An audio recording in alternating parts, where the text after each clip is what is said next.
אנחנו פותחים בלי מילים עם התמונות מהביזיון אמש בקריית אליעזר. סגי נורה למוות בפתח מועדון לילה בתל אביב, שם שהה מתוקף תפקידו כמנהל חברת אבטחה. יהי זכרו ברוך.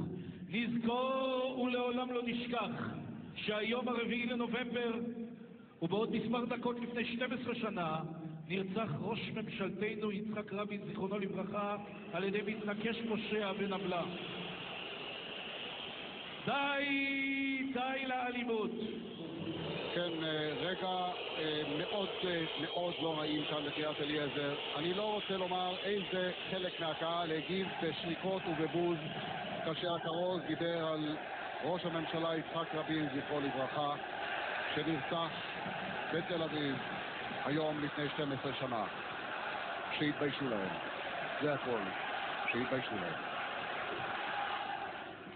רועי רחמים, שלום. גם לך, רפי. היית שם אמש? הייתי במשחק אתמול. נו, שרקת בוז? שרקתי בוז, שרתי מזל טוב ליגאל, זה יהודי שנולד לו ילד במדינת ישראל וגיע לו מזל טוב, וזה לא משנה אם זה יגאל עמיר, אם זה יצחק רבין, אם זה הנכד של שמעון פרס, לכל יהודי, וגיע מזל טוב. ועודדת כך את הקהל מסביב, לשרוק, לשיר יחד איתך? עודדתי ושרתי, ברגע שהזכירו את השם שלו ורק אמרו 12 שנה, כל האוהדים שרקו, כל האוהדים שרו, אף אחד לא נותן הוראות לאף אחד אחר, אנחנו קהל הכי מגובש בליגה, אנחנו לא מפולגים. מה לעשות? לכולם יש את אותם דעות, אף אחד לא אומר לאף אחד מה להגיד ומה לעשות. אבל אני לא מצליח להבין, למה לא עשית כבוד לראש ממשלה שנרצח 12 שנה אחרי? למה לעשות הכבוד? אתה מכיר מישהו שמכיר במדינה הזאת את היום שדוד בן גוריון נהרג, שרחבעם זאבי נרצח, בדגש על נרצח, שבגין מת, יוני נתניהו, למה לא מזכירים את הסיפור הזה? רבין נרצח פעם אחת. אני לא מבין, הוא לא נרצח 12 פעמים. למה כל שנה, חודש שלם פסטיבל? מה אנחנו צריכים את זה על הראש שלנו? בכית שרבין נרצח? לא בכיתי שהוא נרצח. כואב לי, נכון יהודי, אני לא בעד רציחות וכאלה. אבל תשמע, זה לא עובד ככה, זה כבר מוגזם. אבל אתה מברך את יגאל עמיר. מברך כל יהודי שנולד לו ילד במדינת ישראל, כן. גם אם הוא אוהד הפועל תל אביב. עד כדי כך? גם אם הוא רוצח? וגם אם הוא רוצח, מה הקשר? הוא הביא ילד. הוא צריך להביא אותו בברית של בריתו של אברהם אבינו. כלומר, אתה לא מתבייש, אתה בכלל לא מבין על מה מהומה. אני צריך להתבייש? השר מג'אדלה, שקורא לעצמו שר, פותח את הפה, בכלל לא משתרת את האינטרסים של מדינת ישראל. הוא יגיד לי מתי לעמוד ומתי לשרוק? הוא יגיד לי מתי לשבת ומתי לשתוק? הוא בכלל לא עמד בתקווה שהייתה בטדי. מי הוא שיפתח עלינו את הפה, אוהדי בית"ר? בוא תשמע דברים שאומר עליכם אהוד אולמרט, אוהד הקבוצה. אני רוצה לומר כאן, באופן הברור ביותר, הכעוס ביותר,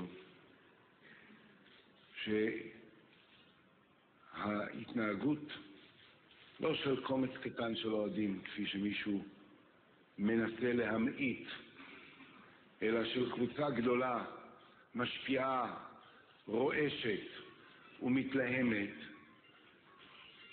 היא התנהגות מתועבת, בלתי נסבלת, על יהי חלקי עמי.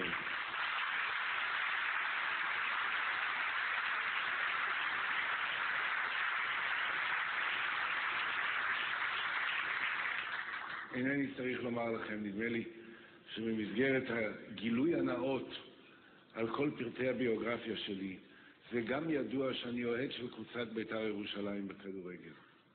אני אוהד של הקבוצה ואני מתעב את האנשים הגסים, האלימים האלה, שהם לצערי חלק לא מבוטל מאוהדיה. הוא מדבר אליך.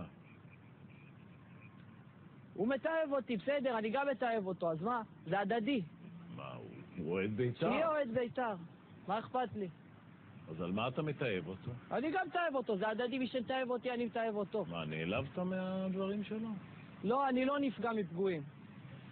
לי אין חקירות במשטרה כמו שלא יש חקירות במשטרה, ויש לי ברוך השם. אבל עדיין לא הגעתי לרמה שלו. טוב, אם אני לא מצליח ברמה הערכית המוסרית, אתה מבין שברמה המעשית, יכול להיות שזה נזק בלתי הפיך לקבוצה, מה ש... זה לא יהיה נזק בלתי הפיך, רפי, בינינו וכל מי ששומע אותנו עכשיו. אין חוק שאומר לעמוד דקה דומייה. יש דקה דומייה, יש צפירות ביום הזיכרון לחללי מערכות ישראל, יש צפירה ביום הזיכרון לשואה ולגבורה. מה זה יום הזיכרון ליצחק רבין? זה עוד יהודי, חבל שהוא נרצח, נכון, אבל... אדוני, זה לא שלא עמדת דקה דומיה, שרקת בוז, שרת שירים בזכותו של יגאל עמיר. תשמע, לזכותו של יגאל עמיר, אני לא שרתי, כל הכבוד, יגאל רצחת את רבין. אמרתי מזל טוב ליגאל, גם כשיש יום הולדת לברק יצחקי שרים מזל טוב לברק, אז מה? מה הקשר? מישהו ידבר איתי על גזענות, מישהו יגיד לי מה לשיר? אתה לא גזען? לא, אני שמח בשמחתו של עם ישראל. טוב, נסתפק בדברים האלה, רועי רחמים, תודה. תודה רבה לך.